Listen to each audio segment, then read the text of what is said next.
What is up there everyone, it's the guy from the Gamertech here, and today I wanted to talk about the maps in Black Ops 3. Overall, I think they're laid out quite well. I like them and I do prefer them to Black Ops 2 maps. The reason I didn't like the Black Ops 2 maps a lot was that they had the 3-lane system, but it felt like it was 3 lanes and only 3 lanes. You were restricted. It was like you were penned in, and to me it led to a lot of spawn trapping scenarios, which I absolutely hated.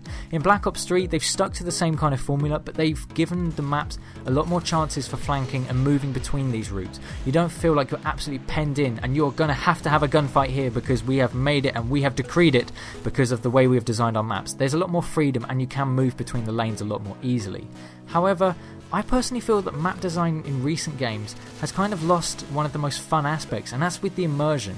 Maps in the older Call of Duties like Call of Duty 4, Modern Warfare 2, the original Black Ops, you got absolutely engrossed and immersed in the atmosphere, and I really did enjoy that. It was a mixture of the aesthetic of the map and also the design of it. I always felt in Modern Warfare 2 that you could do anything and make it work. You could go on any starting route you wanted, and as long as you played it right, you could make it work and you could make the amazing plays. Whereas in Black Ops 3, I find myself almost always going down the same routes when I play a map, and that's because I know what's going to happen. I can predict there's probably going to be an enemy in one spot, and if they aren't there, I know where else they're likely to be. And I admit that's kind of a good way of designing the maps. It does mean you've got predictable flow, which means the game is a lot more fun to play for some people, because they aren't constantly worried, oh 1 minute someone's going to be behind me. They know where they can expect a gunfight, and some people that predictability gives fun gameplay.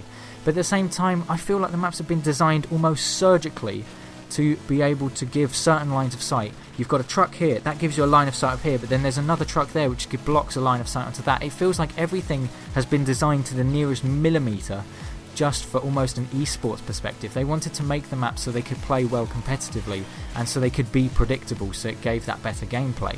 But at the same time, for me, it's taken a lot of the character away from the maps.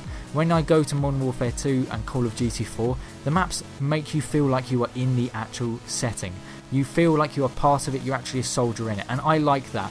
When I play first person shooters, the reason I do it is because I like the feeling of being like an action superhero. You can go in, you can kill all the bad guys, you can save the day, and it's just kind of an escape from reality.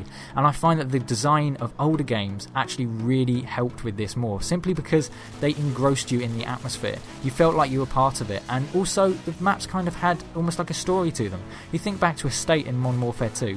The aesthetic and the design of the map felt good. Admittedly, it didn't always play well because it turned into King of the House, but it still was fun to play because also it linked to the campaign, which had one of the most iconic missions of the Modern Warfare 2 campaign in it, which made the map somewhat more fun to play because it almost has like a story to it. And this is also a case for Battlefield. I enjoyed the Battlefield 3 maps, they were really fun to play, but when I go to Battlefield 4, the maps are still fun, but they don't contain the kind of character and immersion that Battlefield 3 maps had. But none of those come anywhere clear to Bad Company 2. Now I will admit, I have never actually played Bad Company 2.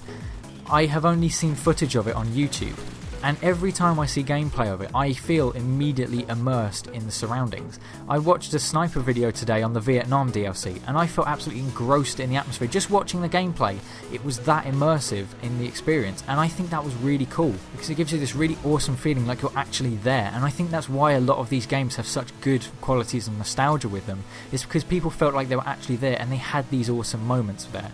And I personally think that a lot of modern games have strayed away from this. They've gone to more of this calculated, this has to be here because it gives a line of sight to that window, and then that window also has a line of sight onto here. It feels like everything is way too calculated and almost clinical, and it lacks some of the character old games have.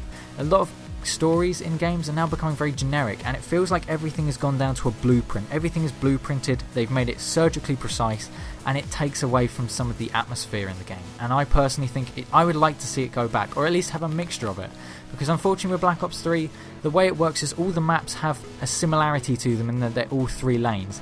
It kind of religiously sticks to this design philosophy, and I have nothing against it. It does give good gameplay, but at the same time it feels like it doesn't have any soul to it. It doesn't have anything that's going to make me think maybe in 5 games time, wow, that was a really cool map, I absolutely love that. Whereas when I think about Call of Duty 4, Modern Warfare 2, Battlefield 3, I think, wow, those were some really cool maps. And the reason why people want the old maps brought back is because they had this element of immersion and character to them. Although in fairness, it might just be that I'm mentally a bit of a dinosaur and maybe I just need to move with the times. But anyway, this has been the guy with the Gamertag, and I'll see you on another video.